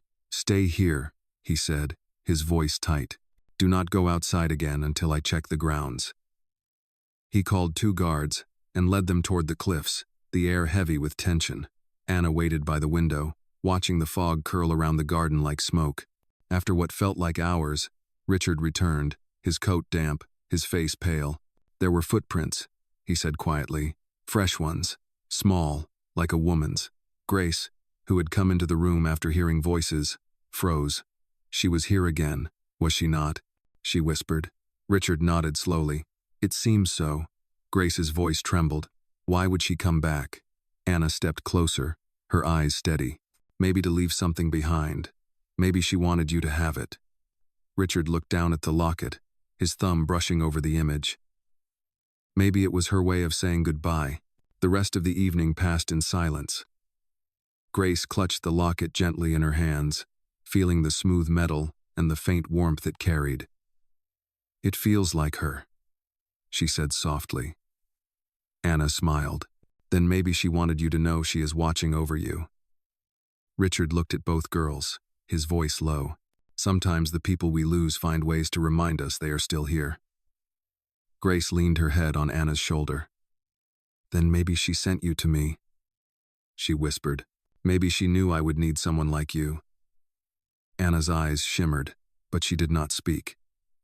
Outside, the wind picked up again, sweeping through the trees. Richard stood by the window, the locket shining in his palm. Somewhere deep inside, he felt the faint, aching peace of a man beginning to let go. For the first time since the tragedy, he believed that forgiveness might be possible not only for Clara, but for himself. The sea murmured below, steady and endless, carrying away the last of the night's sorrow. The sun rose slow and pale over the cliffs the next morning, washing the Hale mansion in light that felt softer than it had in weeks. The fog was gone, and the sky stretched wide and clear. Grace sat near the window, the locket resting in her palm, the silver warm from her touch. She turned it slowly between her fingers, memorizing its shape the way other children memorized faces. Anna sat nearby, quietly polishing the piano keys with a soft cloth. "Do you ever feel like the air remembers things?" Grace asked suddenly. Anna looked up. "What do you mean?" "Like when someone leaves, their breath stays behind for a while. I can feel it sometimes. Like it is still here," Grace said, her voice low and wondering. Anna thought about that. Maybe it is not the air. Maybe it is us remembering them. Grace smiled faintly. "Then I hope the air remembers my mother forever." Richard walked in carrying a tray with breakfast, pancakes, berries, and warm milk. "Good morning," he said, setting the tray down. Grace smiled. "Good morning, Daddy." He nodded to Anna. "Good morning, Anna." "Good morning, sir," she replied. He looked at the locket in Grace's hand and said quietly, "She would have loved to see you smile again." Grace tilted her head. "Do you think she sent the locket?" Richard hesitated before answering. "Maybe. Or maybe it was someone who wanted you to feel close to her." "Like Clara," Grace said softly. Richard sighed. "Perhaps. I do not know anymore. But I do know this, whatever pain she caused, she also left a part of love behind." The house grew quieter as the day passed. The sea outside was calm, the air crisp. Anna's grandmother had arrived earlier to visit, and she sat with Grace in the garden, telling stories about her own childhood by the river. The old woman's voice was steady and gentle, and the sound of it made Grace feel safe. Richard stood by the porch watching them, his hands resting in his pockets. For a man who had built his life around control, he was learning that peace could not be managed, only accepted. When Anna joined him on the porch, he smiled faintly. "Your grandmother has a gift," he said. "She makes the world sound softer." "She says that softness is not weakness," Anna replied. "It is the way strength sounds when it has learned patience." Richard nodded thoughtfully. "That is something I have never been good at, patience." "You are learning," Anna said. "That counts." He looked down at her, smiling. "You always seem to know what to say." "I just listen," she said simply. That evening, after dinner, the three of them, Grace, Anna, and Richard, sat near the fireplace. Grace was curled up with a blanket while Anna told her a story about a girl who could talk to the wind. She asked the wind to carry messages to people she missed, Anna said softly. And one day, the wind brought her a whisper back. It said, "I never left. I was in your breath all along." Grace smiled. "That is a good ending," Richard added. "It is a comforting one." Grace turned her face toward him. "Daddy, do you believe people can hear us after they are gone?" Richard thought for a long moment before saying, "If love is strong enough, maybe it does not need words to be heard." Grace nodded, her expression peaceful. But just as the warmth of the fire lulled the house into stillness, the phone in the study rang sharply, cutting through the quiet. Richard rose to answer it. His voice, calm at first, grew tense. "Are you certain?" he asked. Anna and Grace listened from the living room, their hands still. "I understand. Thank you for letting me know," Richard said finally before hanging up. When he returned, his face was pale. Grace could sense it. "What happened?" she asked softly. Richard knelt beside her. "They found her," he said. "Clara. She was in a small town 2 hours north. She turned herself in." Grace's lips parted. "Why?" "She said she wanted to make things right," Richard replied. "She has been staying with a friend, but she wants to come back, not to live here, but to speak with the police and take responsibility for what she did." Grace was silent for a moment, then whispered, "Is she in trouble?" "There will be consequences," Richard said gently, "but she said she is ready to face them." Anna looked between them, her heart heavy and hopeful all at once. Grace took a deep breath. "Can I write her a letter?" Richard blinked in surprise. "A letter?" "Yes," Grace said firmly. "If she wants to make things right, then maybe I can help her start." Richard looked at her with quiet awe. "You have her courage," he said softly, "but yours comes from kindness." Later that night, Grace sat at her desk with Anna beside her, dictating the letter as Anna wrote. "Dear Clara," she began, her voice steady. "I am glad you are safe. I know you were scared. I was scared too. But fear can make people do bad things. I am not angry anymore. I hope you find peace. I hope you remember that I still believe people can change." When they finished, Grace smiled. "Do you think she will read it?" Anna nodded. "I think she will cry," Grace's smile widened. That is okay. Tears are just the heart breathing. Richard stood at the doorway, listening, his eyes bright with emotion he could not hide. The sound of their voices, the warmth of their words, it felt like the last piece of a wound finally closing. Outside, the sea shimmered under the moonlight, and somewhere in the distance, the wind carried the soft echo of a promise that even broken things could find their way home again. The morning after Grace finished her letter, the air around the Hale mansion felt lighter, almost like the house itself was exhaling. The fog that had hovered over the cliffs for days finally lifted, revealing a wide, blue horizon. The sound of the ocean rolled softly in the distance, calm and steady. Grace sat by the piano, humming the tune her mother used to play, while Anna folded the letter carefully and placed it in an envelope. "Do you want me to give this to your father?" Anna asked. Grace nodded. "Yes, please. I want him to send it today." Anna smiled. "I will make sure he does." Richard entered the room a few minutes later, his usual suit replaced with a sweater and jeans. He looked less like the man in charge of empires and more like a father learning how to be present. "Good morning, girls," he said, his voice warm. "Good morning, Daddy," Grace said, turning her face toward him. "Anna helped me finish the letter." Richard took the envelope gently. "I will send it myself," he promised. "It deserves to be in the right hands." Grace smiled. "Thank you."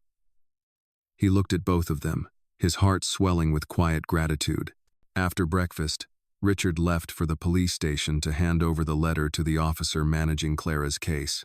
The road along the coast was bright with sunlight, and for the first time in a long while, Richard drove with the windows down, letting the wind move through the car. He thought about his daughter's words, her innocence, and her forgiveness, and it humbled him. When he arrived at the station, the officer greeted him kindly. "Mr. Hale, she has been cooperating fully," he said. "She has asked for nothing except to send a message to your daughter." Richard handed over the letter. "Then give her this," he said. "It is from Grace." The officer nodded. "She will be moved to a counseling center next week. She wants to make things right." Richard exhaled slowly. Then maybe there is hope for all of us. Back at the mansion, Anna and Grace spent the afternoon baking cookies with Anna's grandmother. The kitchen filled with the scent of sugar and vanilla, and Grace laughed when flour dusted her hair. "You are covered in snow," Anna teased. "Then I am a snow angel," Grace said proudly. They both burst into laughter. Anna's grandmother smiled, watching the two girls move around the kitchen like sisters. Later, they carried a plate of cookies to the garden and sat under the large oak tree. The sea breeze danced through their hair. "Do you think she will write back?" Grace asked quietly. Anna looked at her. "Maybe. But I think she already did when she left you that locket." Grace smiled faintly, tracing the locket hanging around her neck. "Maybe you are right." As the sun began to set, the sky turned a deep orange, and the light shimmered across the waves. Richard returned home, looking calmer than when he had left. "Did you send it?" Grace asked. He nodded. "Yes. And I think it meant something to her." "Good," Grace said softly. "Then it is done." "Almost," he said. "There is one more thing I want to do." The next morning, Richard invited Anna and her grandmother to accompany them to the cliffs. The wind was gentle, and the air smelled of salt and pine. Grace held Anna's hand as they walked along the path, her cane tapping lightly against the stones. When they reached the edge, Richard stopped and opened a small wooden box he had been carrying. Inside were 3 white lilies. "These were her favorite," he said quietly. Grace reached out, touching one delicately. "They feel soft." Richard smiled sadly. She used to say they were the only flowers that could stand against the wind without breaking. He handed one lily to Grace and one to Anna. "Would you help me let them go?" he asked. Grace nodded. Together, they stepped closer to the edge. The waves below glimmered like silver glass. Richard held his flower for a moment longer, whispering something too quiet to hear, then let it fall.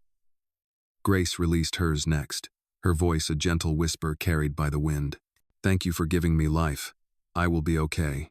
Anna's hand trembled slightly as she let her flower go, her heart full of a love that did not belong to her yet lived inside her anyway.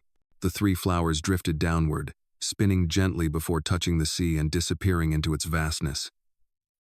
For a long time, no one spoke. The sound of the waves filled the silence with meaning. Finally, Grace said, She is free now. Richard nodded. And so are we. Anna smiled softly.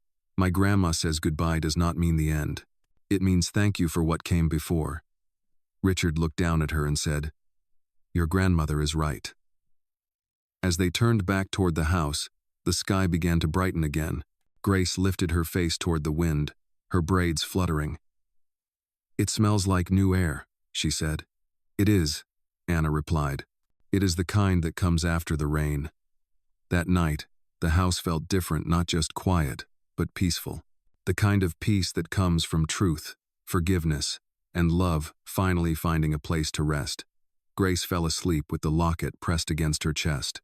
In the soft glow of her night lamp, her face was calm, her breathing steady. Downstairs, Richard stood by the window, staring out at the sea.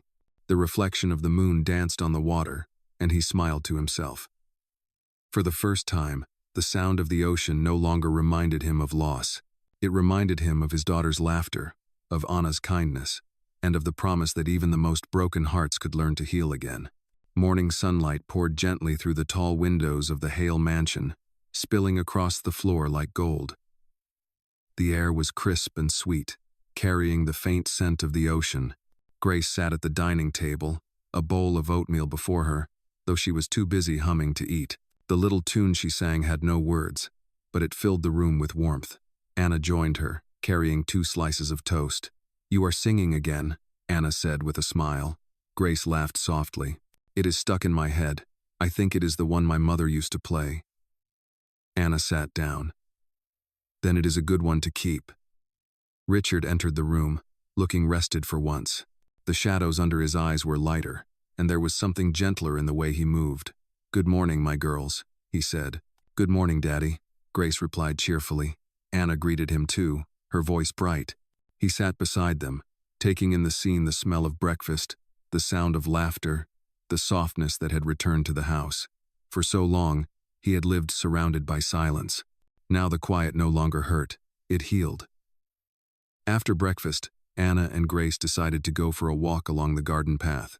The spring air was alive with birdsong, and the sea below the cliffs sparkled under the sunlight. Grace carried her cane but mostly held Anna's hand, trusting her to guide her safely. It feels different today, Grace said softly. The wind sounds happy. Maybe it is, Anna said. The world feels lighter when people stop fighting it. They paused near the rose bushes, the same place where the locket had been found days earlier. Grace crouched down, running her fingers gently along the petals. They are opening, she said.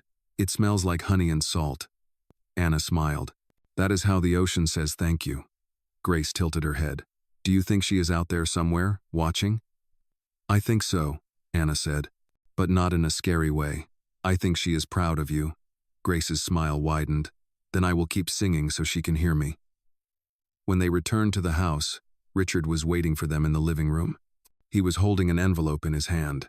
There is something for you, he said, his voice gentle. Grace's face brightened.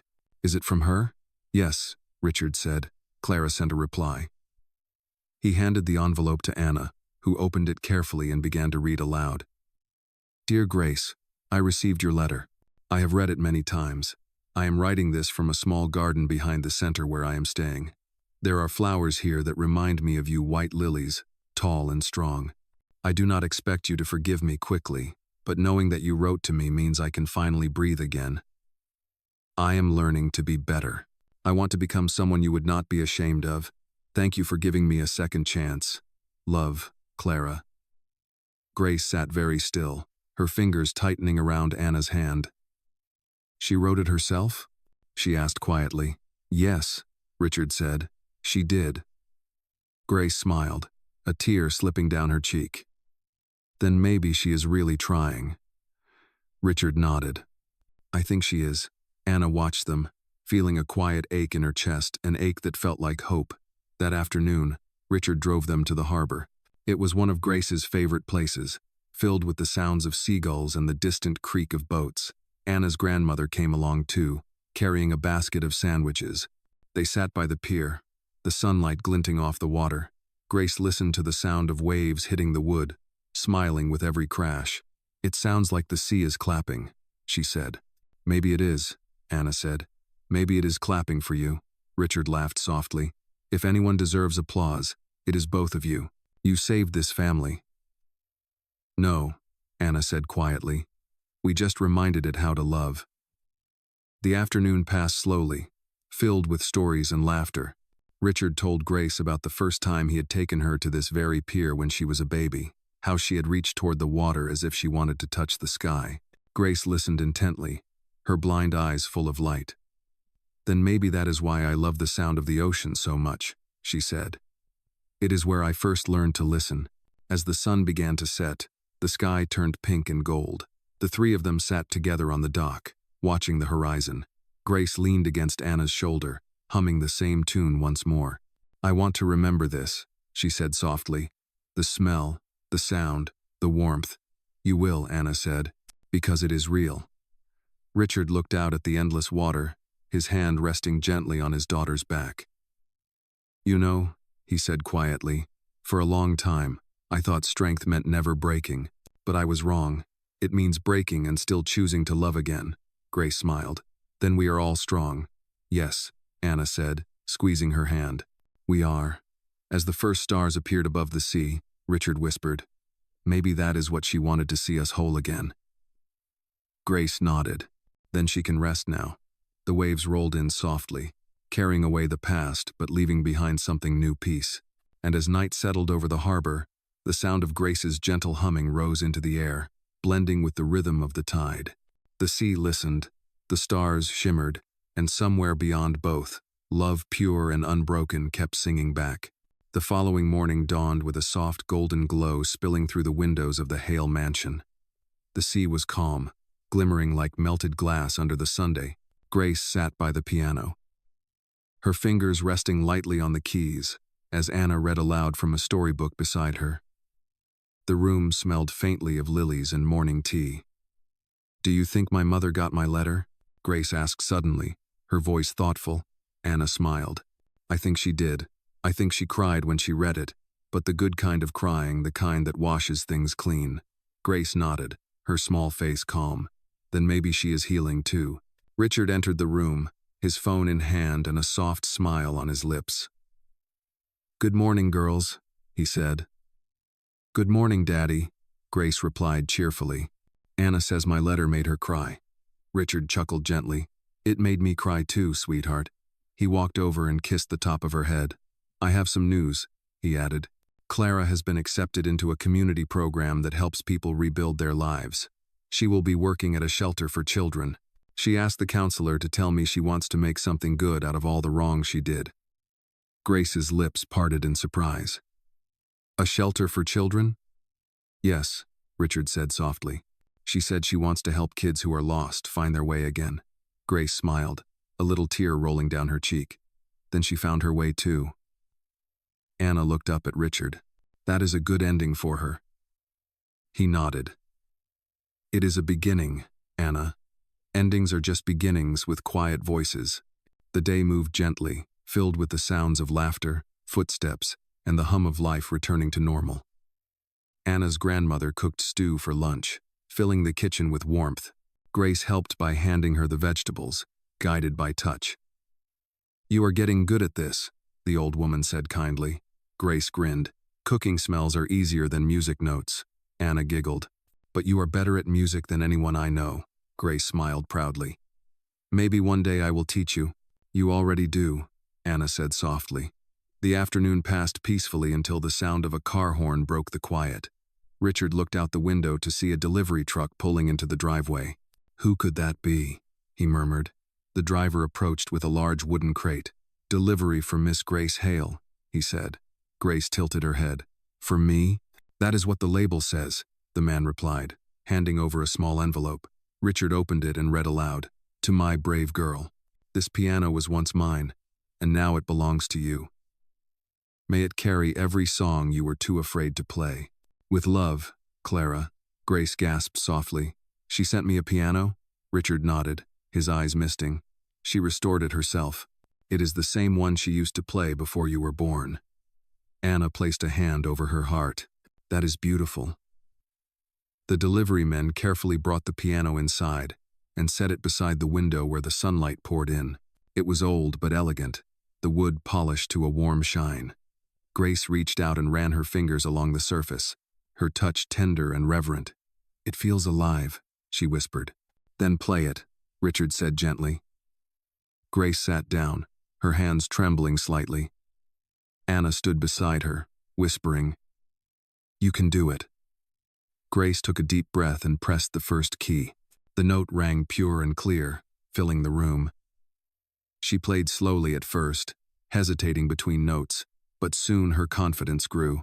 The melody that emerged was soft and haunting, the same song her mother used to play. Richard closed his eyes, listening, his heart swelling with both grief and gratitude. Anna's grandmother wiped her eyes silently, while Anna stood still, watching her friend become something larger than the moment a bridge between what was broken and what had healed. When the last note faded, the room felt sacred, as if it had been blessed. Grace turned her face toward her father. "Was it good?" she asked. Richard's voice was thick with emotion. "It was perfect." Grace smiled, her blind eyes shining. "Then maybe she heard it too." "I am sure she did," Anna said softly. That evening, as the sun dipped below the horizon, Grace and Anna sat by the window watching the sea shimmer under the fading light. "You know," Grace said quietly, "I used to think being blind meant I could not see beauty. But I was wrong. Beauty is in sound, and touch, and hearts that do not give up." Anna looked at her, her voice barely above a whisper. "You see more than most people with eyes open," Grace smiled. "Maybe that is my gift." Downstairs, Richard poured himself a cup of tea and stood by the piano. He traced the keys lightly, remembering Clara's hands, the music that used to echo through this house, and the silence that had followed. Now the silence was gone, replaced by peace. For the first time, the Hale mansion felt whole. As night fell, the wind carried the faint sound of the piano through the open window, a melody of forgiveness, courage, and love. And somewhere beyond the cliffs, under a sky full of stars, the sea answered back with its own eternal song, as if the world itself had learned to listen again. The next few weeks passed in peace that felt almost unreal after everything the Hale family had endured. The ocean outside the mansion shimmered beneath the long days of spring, and the scent of salt mixed with blooming jasmine drifted through the open windows. Grace had made it a habit to play the piano each morning, her music weaving softly through the halls. Every note felt like a prayer, a bridge between what had been lost and what had been found again. Anna would sit beside her, sometimes reading aloud from a storybook, sometimes just listening. Richard often paused in his work to stand quietly by the doorway, not wanting to interrupt the serenity that had finally settled over their lives. One afternoon, as Grace finished her song, she turned toward her father and said, "Daddy, can we visit the shelter where Clara works?" Her voice was gentle but certain. Richard hesitated, taken by surprise. "Are you sure you want to do that?" he asked softly. Grace nodded. "She is trying to be better, and I want to see that. I want her to know I am proud of her." Anna's eyes widened a little. "That is really brave, Grace." Grace smiled faintly. "Forgiveness is like music. It only matters if you play it out loud." Richard exhaled, moved by the quiet wisdom of his daughter. "All right," he said. "We will go." The next day, they drove north along the coast. The road wound through hills and fields of wildflowers, the sunlight dancing on the car windows. Grace sat in the back seat with Anna, humming softly. Richard glanced at them through the mirror and felt something settle in his chest piece, the kind that comes only after the hardest storms. When they arrived at the shelter, the small building stood surrounded by a garden full of bright flowers. Children's laughter echoed from inside. A woman met them at the gate, smiling warmly. "You must be the Hales," she said. "Clara has told us about you. She is in the back garden with the children." Grace held Anna's hand as they walked down the path. When they reached the garden, they saw Clara sitting on a bench, surrounded by little ones. She was teaching them how to plant flowers, her hands covered in soil. She looked up when she heard footsteps and froze. For a heartbeat, the world seemed to hold its breath. Grace stepped forward first. "Hello, Clara," she said softly. Clara's voice trembled. "Grace." She stood slowly, wiping her hands on her apron. Her eyes filled with tears as she took in the sight of the little girl she had once left behind, standing taller now, braver. "You look so much like her," Clara whispered, her voice breaking. Grace smiled gently. "Daddy says I sound like her too." Clara's lips trembled. "You do." Richard stood a few steps behind them, his face calm but his eyes deep with emotion. "You look better," he said quietly. Clara nodded. "I am learning. These children saved me more than I can ever save them." Grace tilted her head. "Then we are all rescuing each other," she said. Clara laughed softly through her tears. "I guess we are." The children around them watched curiously, sensing something special in the air. One little boy ran up and offered Grace a small flower he had picked. "For you," he said shyly. Grace took it with a smile. "Thank you." Clara's voice shook. "Grace, I do not expect anything from you. I just wanted to say that I am sorry again. I was lost, and I hurt you. I know I cannot fix it, but I can live better now." Grace reached out, finding her hand. "You already are," she said simply. Clara squeezed her fingers tightly, tears slipping down her cheeks. Anna felt her own eyes sting, watching the moment unfold. It felt like something sacred was happening, something bigger than all of them. Richard stepped closer and said softly, "Grace wanted you to know she forgave you. Now I think it is time I did too." Clara's head jerked up, disbelief written across her face. "You?" He nodded. "Holding on to anger will not bring peace to anyone. You are trying, and that is enough." Clara covered her face with her hands, sobbing quietly. The children nearby began to hum softly, a tune that one of the volunteers had taught them. It was a melody about second chances, about finding light again. Grace joined in, humming along, her voice clear and sweet. The sound carried across the garden, rising with the breeze. When the song ended, Clara smiled through her tears. "I never deserved this kindness," she whispered. "None of us do," Richard said, "but we get it anyway. That is the gift." As they said their goodbyes, Clara knelt beside Grace and handed her a small clay pot with a sprouting plant inside.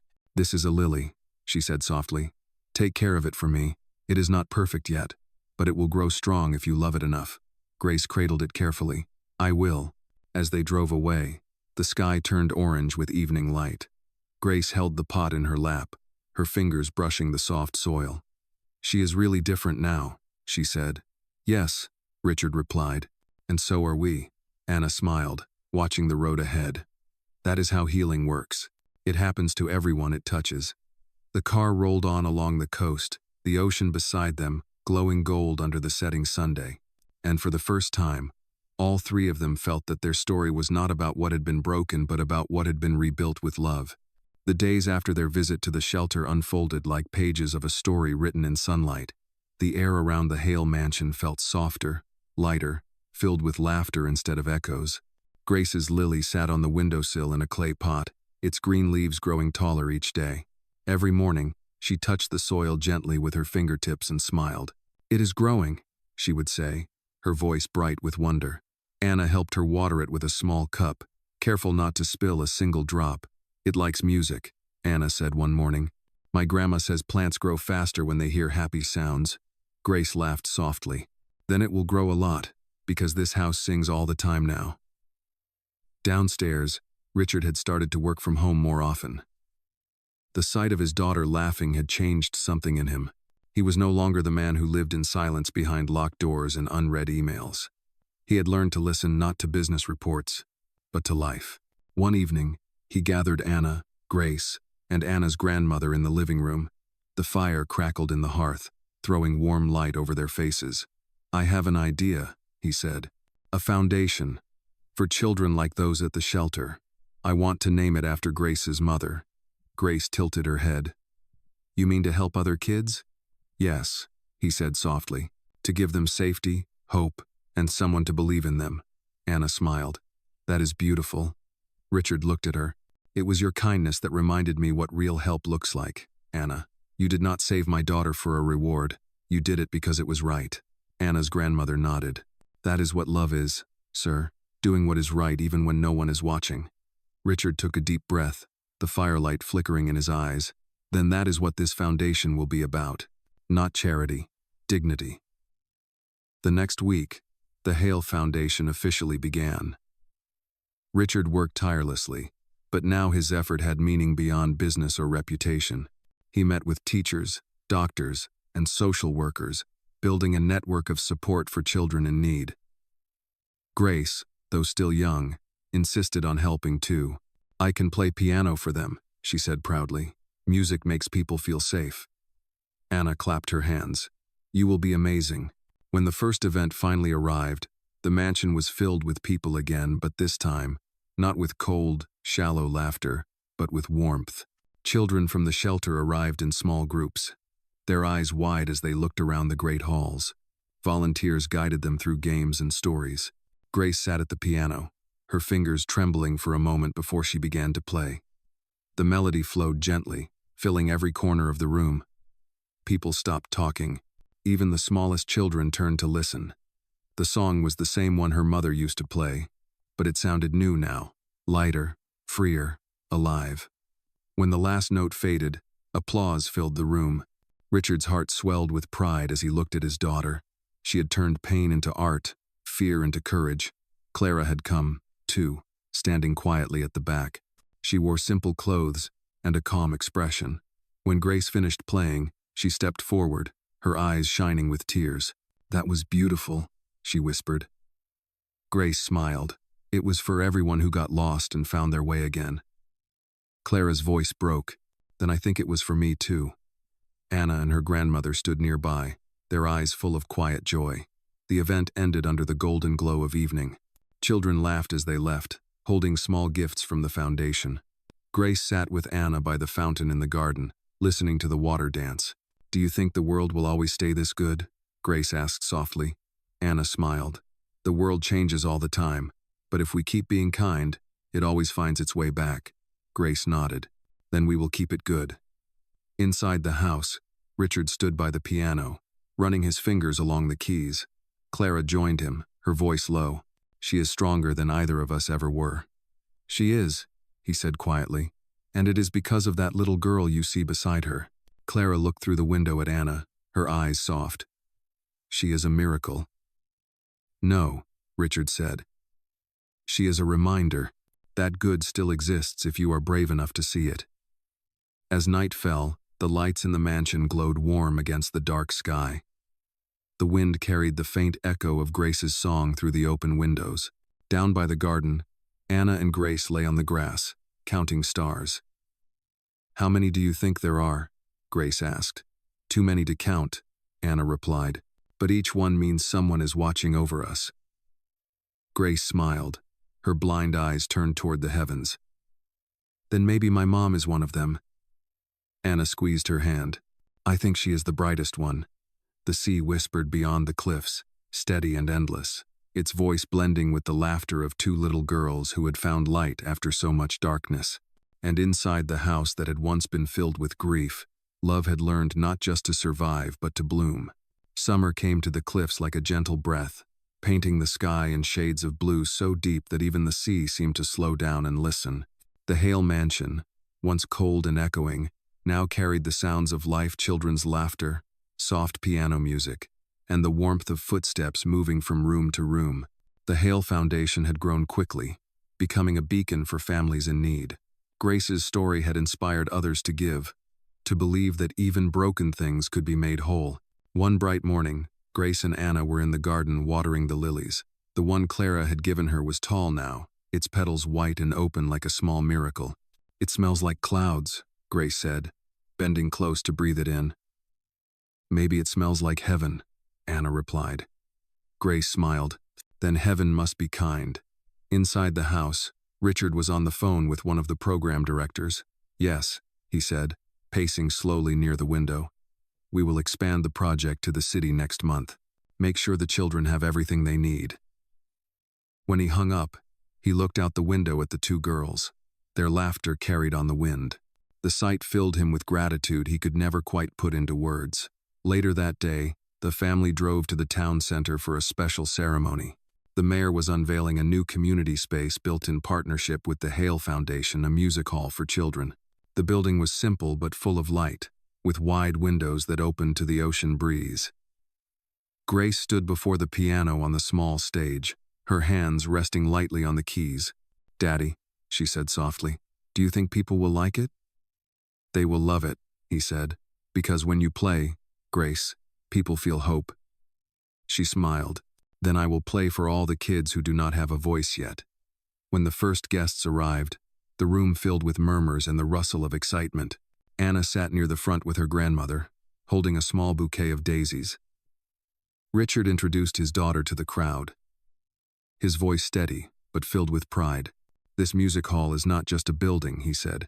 It is a promise that no child will ever be forgotten, no matter how small or how lost they may feel. And it all began with one act of kindness from a little girl who did not look away when someone needed help. The audience turned to look at Anna, who blushed and smiled shyly. Grace began to play, the melody flowing through the hall like sunlight through water. The song carried joy, forgiveness, and something even deeper, the quiet strength of two children who had faced fear and turned it into love. When the last note faded, the audience stood, clapping until Grace laughed and covered her ears. Too loud, she said playfully. Anna hugged her tightly. That means they love it. After the ceremony, as the sun began to dip low, Clara approached from the crowd. She looked healthier, more peaceful. In her hands, she carried a framed photograph of Grace's mother. I thought this should be here, Clara said softly. She was the one who taught me music in the first place. Richard took the photo, his voice thick. She would have been proud of this day. Grace reached out. Can I touch it? Clara handed her the frame gently. Grace traced her mother's face with trembling fingers. She feels happy, she whispered. Clara smiled through her tears. She is. They placed the photo near the piano, letting the light from the window touch it. It glowed like a quiet blessing. Later that evening, back at the mansion, Richard lit a fire while Anna and Grace curled up on the couch with hot cocoa. The air outside smelled like rain. Do you ever think about that day? Grace asked softly.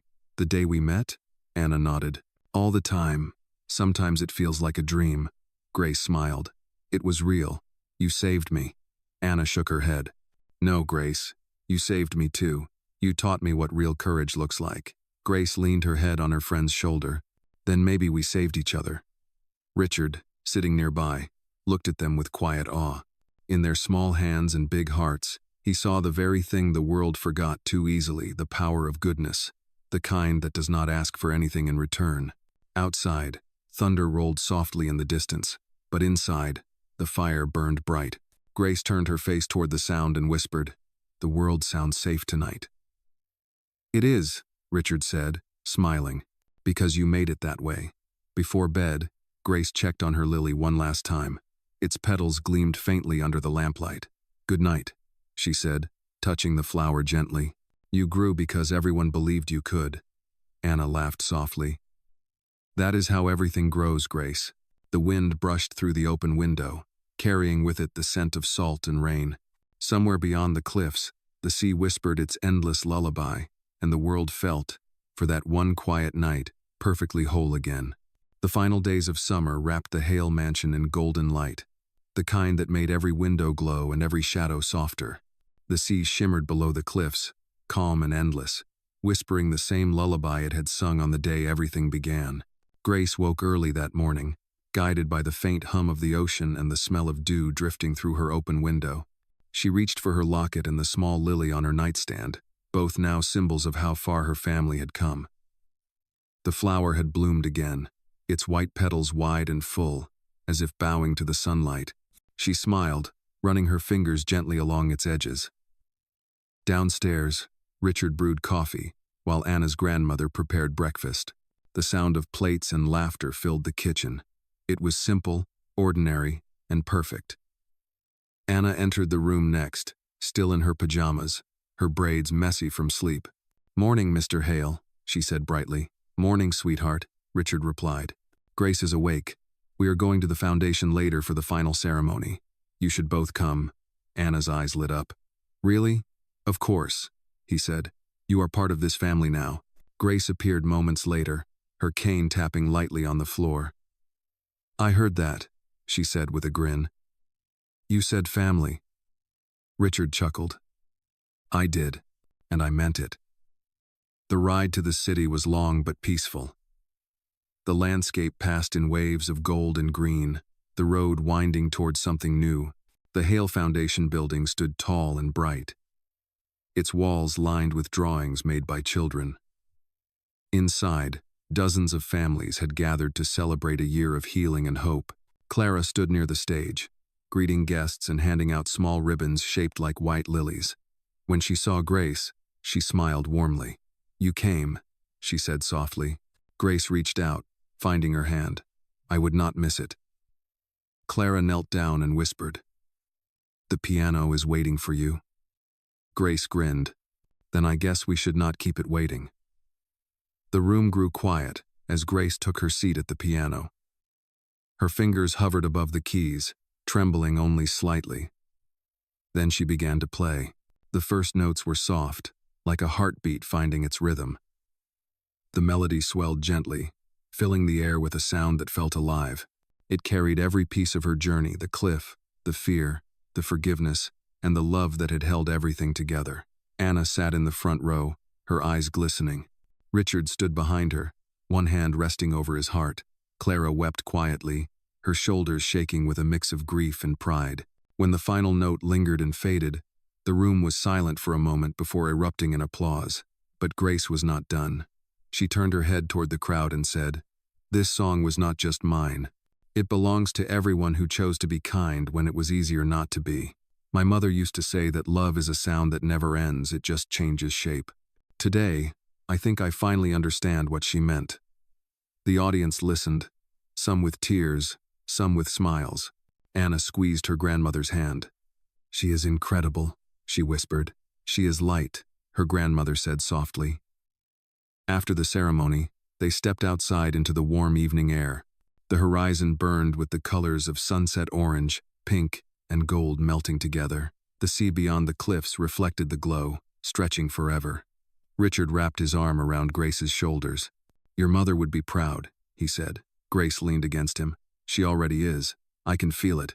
Clara approached them slowly, holding a small envelope. "This came in the mail yesterday," she said, her voice unsteady. "It was sent years ago but got lost somehow. It is addressed to you, Richard." He frowned, taking it gently. The handwriting was unmistakable. It was his late wife's. With trembling hands, he opened it and began to read silently. Then he smiled, tears welling in his eyes. "What does it say?" Grace asked softly. Richard took a deep breath. She wrote, "If you ever feel lost, follow the sound of her laughter. It will lead you home." Grace reached for his hand, her own smile bright through her tears. "Then we did it," she whispered. "We found home." As the last light of day faded, the family stood together, facing the horizon. Anna leaned her head against Grace's shoulder. "Do you think everything ends this beautifully?" she asked. Grace shook her head gently. "Not everything.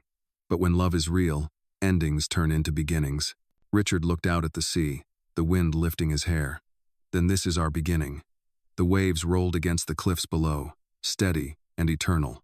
Somewhere far off, a gull cried and vanished into the sky.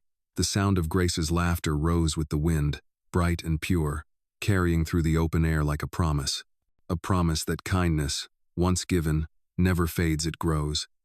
That forgiveness, once chosen, heals not only those who receive it but also those who give it, and that sometimes the smallest hands can rebuild what the world has broken. As the stars appeared above them, one by one, the Hale mansion glowed softly in the distance. Music drifted faintly through its windows, a melody that seemed to belong to the night itself. Grace, Anna, Richard, and Clara walked back together, their silhouettes bathed in starlight. Behind them, the ocean sang on, endless and calm, keeping their story safe within its sound, a story about loss and finding, fear and courage, but most of all, about a blind girl, a black girl, and the love that changed everything forever.